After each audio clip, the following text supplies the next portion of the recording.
Assalamualaikum warahmatullahi wabarakatuh. Alhamdulillah wassalatu ala rasulillah. Allahumma salli ala sayyidina Muhammad. Allahumma faqihna fiddin wa 'allimna ta'wil. Sahabat iman yang dimuliakan Allah Subhanahu wa taala, kita masuk pada bulan nisfu Sya'ban. Kita berdoa mudah-mudahan di tahun ini 1442 Hijriah dan masa depan kita Allah catat menjadi kebahagiaan kita di dunia kita dan di akhirat kita. Mudah-mudahan amal baik kita senantiasa bertambah, umur kita bertambah dalam ketaatan kepada Allah Subhanahu wa taala. Sahabat iman, kita lanjutkan kajian kita hadis arba'in, hadis yang ketiga tentang rukun Islam dan faktor fundamental lainnya.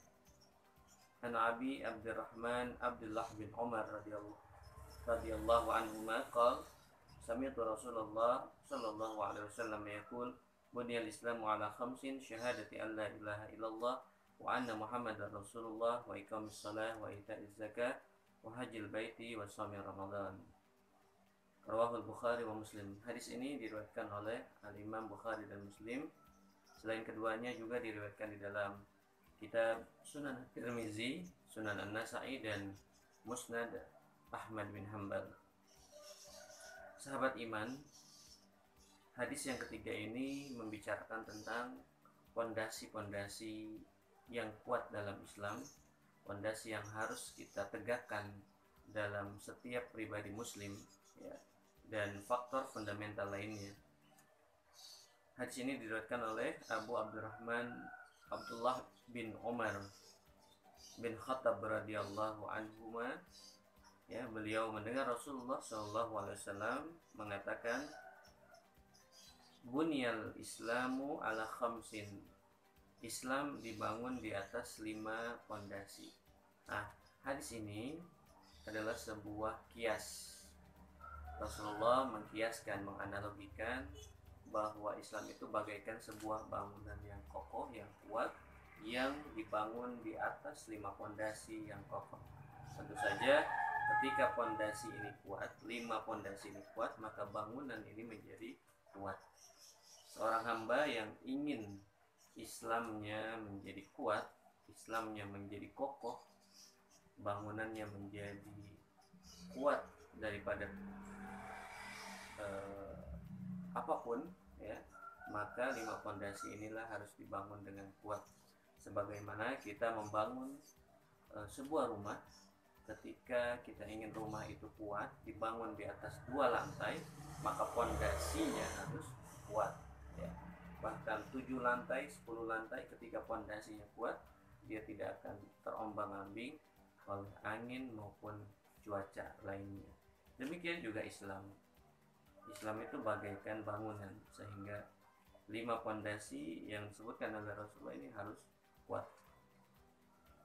Apa pondasi tersebut?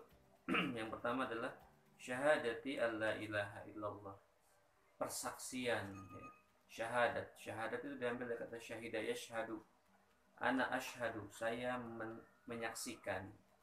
Kalau orang sudah menyaksikan berarti dia melihat. Kalau melihat maka dia harus meyakini kebenarannya, artinya membenarkan.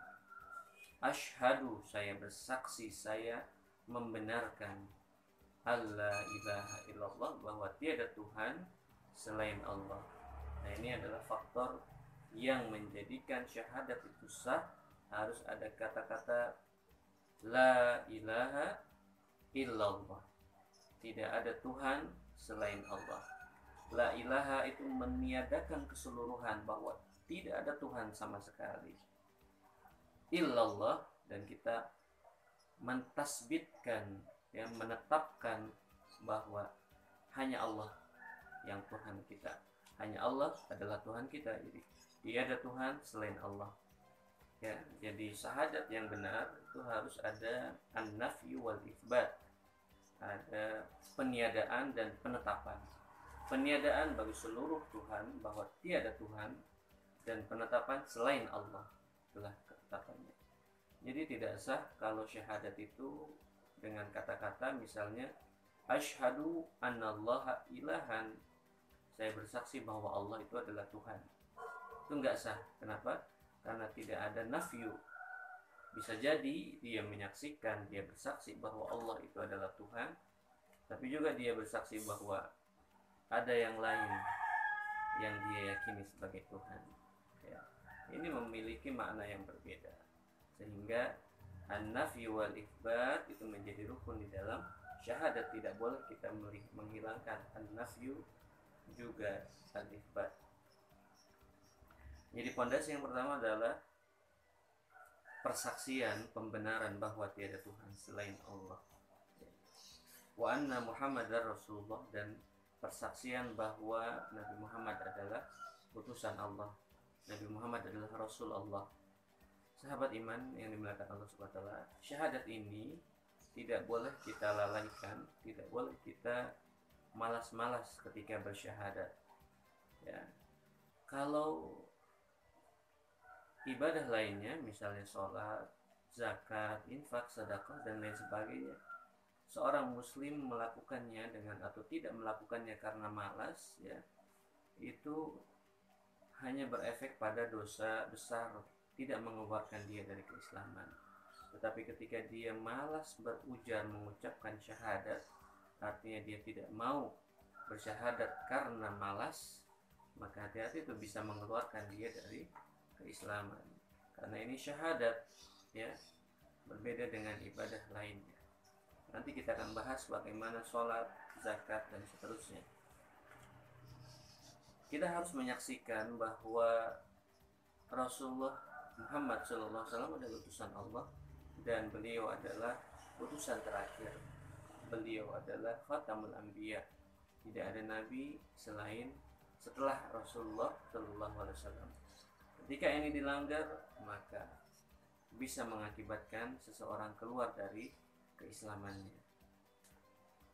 Hari ini banyak orang-orang berkata yang tidak baik, ya, dia tidak menganggap bahwa kata-katanya itu bisa mengeluarkan dia dari keislaman, ya, hanya karena bercanda, hanya karena ingin orang lain tertawa, tetapi kemudian simbol-simbol Islam kita lecehkan, kita jatuhkan karena candaan kita. Hati-hati, itu bisa menyebabkan kita keluar daripada keislaman. Sehingga percandaan itu harus memiliki makna yang benar. Tidak boleh kita berbohong, apalagi atas nama Islam, atas nama simbol-simbol Islam. Hari ini menurut sebagian ulama, ya, ulama mengatakan waqad kathura fi hadzal zaman, sudah banyak di zaman ini kata-kata yang tidak diyakini bahwa itu bisa mengeluarkan dia dari keislaman, ya.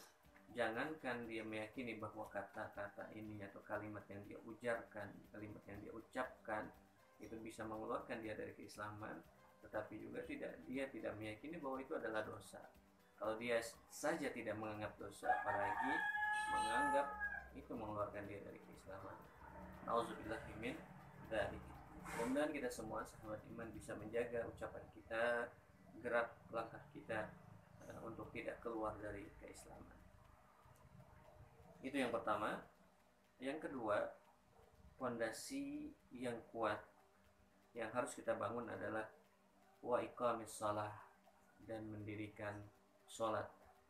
Dalam hadis lain, ya, wa man aqamad din wa man aqamas shalah faqad aqamad din wa man tarakas shalah faqad hadamad din, atau kama qala Rasulullah SAW. Jadi siapa yang menegakkan, mendirikan sholat, maka dia telah mendirikan agama. Artinya salah satu dari fondasi agama. Dan siapa yang meninggalkan sholat, maka dia telah merusak agama yang dia anut, ya.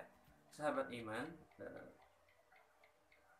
sholat itu memang fondasi yang begitu kuat yang harus kita lakukan, sehingga ketika seseorang meninggalkan sholat karena kemalasannya, itu berefek pada dosa besar. Tetapi orang yang meninggalkan sholat karena mengingkari sholat, maka sesungguhnya dia bisa mengeluarkan dirinya daripada keislaman. Kenapa? Karena ini menjadi fondasi.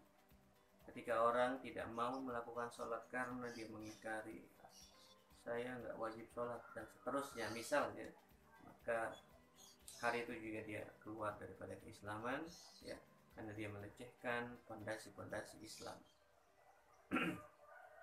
Dan sholat yang benar sebagaimana firmankan oleh Allah Subhanahu wa taala, aqimis shalah inna salata tanha 'anil fahsya'i wal munkar.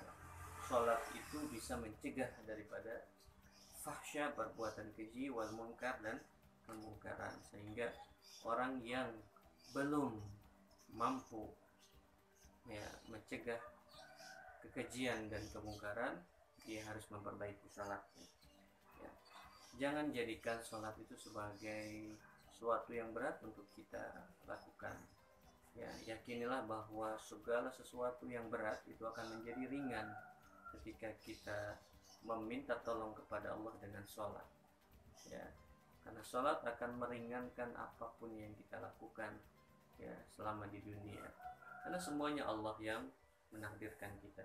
Dengan sholat, insya Allah hal yang berat akan menjadi mudah.